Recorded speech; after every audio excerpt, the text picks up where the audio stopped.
ஆட்டை கடிச்சு மாட்டை கடிச்சு மனுஷனை கடிக்கிறது அப்படின்வாங்க. மனுஷன்லாம் கடிக்கலை, முழுங்க ஆரம்பிச்சிருச்சு.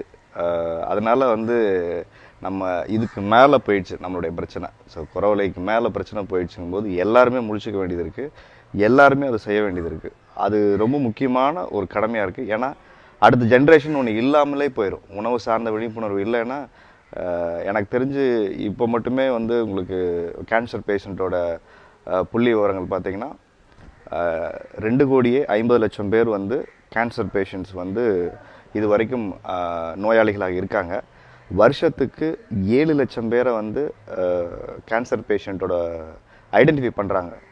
இதில் வருஷத்துக்கு 2,500 பேர்கிட்ட இறந்துக்கிட்டு இருக்காங்கன்னு இன்னொரு புள்ளி விவரம் சொல்லுது. ஸோ இப்போ நாளுக்கு நாள் வியாதிகளின் எண்ணிக்கை அதிகமாகிட்டு இருக்குது, புதுசாக வியாதிகள் வருது. அதுவும் கேன்சர்லாம் அப்போல்லாம் நம்ம கேட்கும்போது இங்கே ஒன்று அங்கே ஒன்றுமா தான் இருந்தது.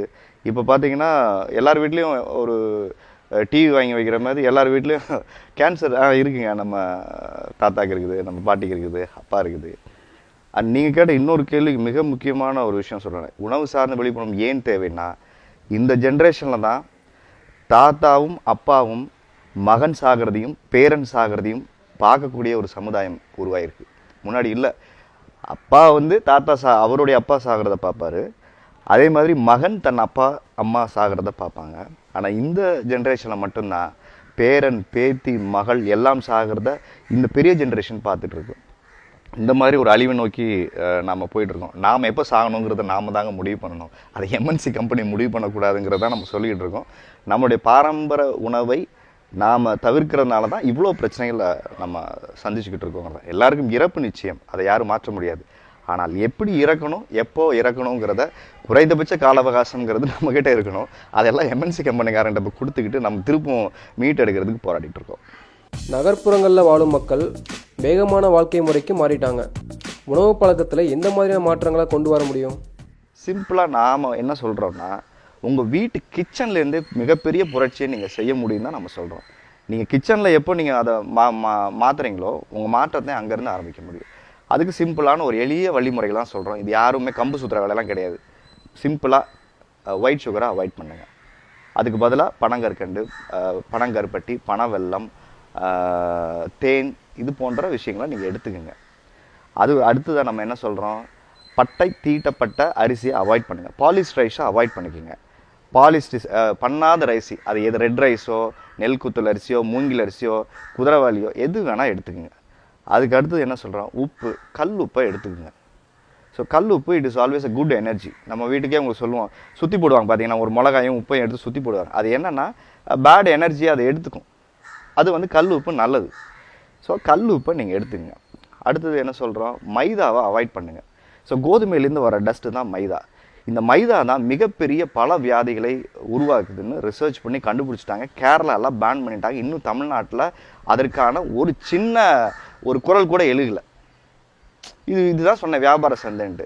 அதான் சொன்னி தேட்டருக்கு போனீங்கன்னா நீங்கள் 99% இல்லை 100% நீங்கள் சாப்பிட்ற பொருள் எல்லாமே மைதா, இந்த நான் சொன்ன ஒயிட் சுகரு, அதுக்கப்புறம் இந்த க்ரூட் ஆயில். அதுக்கு தான் 5வது என்ன சொல்கிறோம், செக்கில் ஆட்டின நல்லெண்ணெய், தேங்காய் எண்ணெய், கடலெண்ணெய், இதை 3ஐயும் நீங்கள் பயன்பாட்டுக்கு எடுத்துகிட்டு வாங்க. தானிய வகை உணவுகளுக்கு நீங்கள் மாறினீங்கனால் உங்களுடைய ஆரோக்கியம் இன்னும் 100% செக்யூர் ஆகுது. தானிய உணவுனால என்ன பண்ணுறோம், அதெல்லாம் ஏழை பிச்சைக்காரன் சாப்பிட்றதுங்கிற ஒரு மனநிலைக்கு இன்றைக்கி நம்மளுடைய தமிழர்கள் வந்துட்டாங்க. கம்பங்கஞ்சி கொடுக்குறான்னா ஐயா, கேழ்வரகு கஞ்சின்னா ஐயா, அது மாதிரி மூங்கில் அரிசி, குதிரைவாளி, இது மாதிரி திணை, இந்த மாதிரியான தானிய வகை உணவுகளுக்கு குழந்தைங்களுக்கு எஜுகேட் பண்ணுங்கள். அது சார்ந்த இன்ட்ரெஸ்டிங் டிஷ்ஷை நீங்கள் பண்ணுங்கள். அவங்களுக்கு பிடிச்ச மாதிரி பண்ணிங்கன்னா குழந்தைங்க சாப்பிடுவாங்க. இப்போ என் குழந்தை இருக்குன்னா நான் வீட்டில் ரெகுலராகவே டெய்லி பனங்கருப்பட்டி, பனவெல்லம், தேன் ஊற்றி கொடுத்தேன்னா அதுதான் இனிப்புன்னே தெரியும். நீங்கள் டெய்லி வெள்ளை சக்கரை போட்டு நீங்களும் குடிச்சிட்டு அதுவும் கொடுத்துட்டு நான் எங்கெங்கே மாறுறது, என்னால் மாறவே முடியலைங்கன்னு சொன்னீங்கன்னா காலத்துக்கு மாற முடியாது.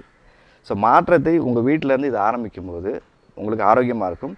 இன்னொன்று, தானிய உணவுகள் இது வரைக்கும் ஆர்கானிக்காக தான் பண்ணிக்கிட்டு இருக்காங்க. அதுக்கு ஃபெர்டிலைசரோ அதுக்கு பெஸ்டிசைட்ஸோ போட்டு வளர்க்கலை. அப்போது இன்னும் 100% உங்களுக்கு செக்யூராக இருக்கும். ஸோ தானிய வகை உணவுக்கு நீங்கள் மாறும்போது ஒரு ஆரோக்கியமான உணவை கொடுக்கணுங்கிற திருப்தி இருக்குது. நிறைய அயன்ஸு, ப்ரோட்டீன்ஸ் இப்போவுமே உங்களுக்கு சொல்கிறாங்க. உங்கள் குழந்தைங்களுக்கு சிம்பிளாக டெய்லி நீங்கள் பெருசாக கொடுக்க வேணாம், வேர்க்கடலையும் பேரிச்சம்பளமும் நீங்கள் கொடுக்கணுங்கிறது சொல்கிறாங்க. தெரியாமையாவது ஏமாற்றி அதை ஒரு உருண்டை மாதிரி பிடிச்சி கொடுங்க. எள்ளு உருண்டையை நீங்கள் பண்ணி கொடுக்கலாம். மாவு உருண்டை நல்லா மாவையும் நீங்கள் போட்டு தினை மாதிரி நீங்கள் பிரித்து மாவு உருண்டை இன்ட்ரெஸ்டிங்காக நீங்கள் பண்ணி கொடுக்கலாம். இது மாதிரி நிறைய ஸ்வீட்ஸ் அவங்களுக்கு பிடிச்ச மாதிரி கொடுக்கும்போது அந்த ஸ்வீட்டு வந்து ரொம்ப நல்ல ஸ்வீட். அது வந்து இப்போ பனை மரம் மூலிமா கிடைக்கக்கூடிய பனை வெல்லங்கள் எல்லாமே ரொம்ப நல்லது. இந்த ஒயிட் சுகர் ப்ளீச் பண்ணுறாங்க. ஸோ அதுலேருந்து தான் உங்களுக்கு வந்து எத்தனாலு இது எல்லாமே நமக்கு எடுக்கக்கூடிய இருக்கிறதுனால இது மிகப்பெரிய கேடு விளைவிக்குது. ஸோ பாதி காசை டிசீஸை நீங்கள் இங்கே வீட்டிலேருந்தே கண்ட்ரோல் பண்ணிக்க முடியும். ஸோ இந்த சேஞ்சஸை நீங்கள் உங்களால் வீட்டில் முடியுமான்னு நீங்கள் கேட்டு பாருங்கள், சாத்தியம்தான்.